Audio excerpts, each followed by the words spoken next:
Einkahlutafélagið GAF sem undirbýr kaup Hvans Núbó á hluta jarðarinnar Grímsstaða á Fjöllum var rekið með tæplega 8 milljóna króna halla á síðasta ári.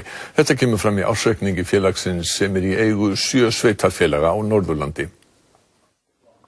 Samningur tilbúinn milli GAF, EHF og kínverska fjárfestisins Hvans Núbó. Samkvæmt honum fara Hvang 3 ferkílómetra í sinn hlut undir fyrirhugaða ferðamannamiðstöð sína.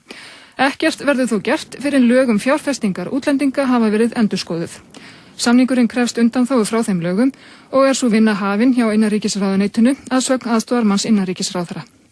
Hann segir stefnu stjórnvalda ekki hafa breyst og endurskoða þurfi lögin í heild áður en ákvörðun einstök mál verði tekin.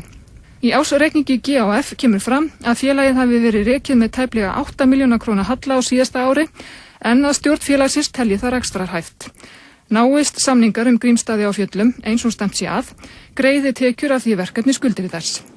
Sveitarstjóri Norðurþings segir að undirbúningur við verkefnið kosti peninga.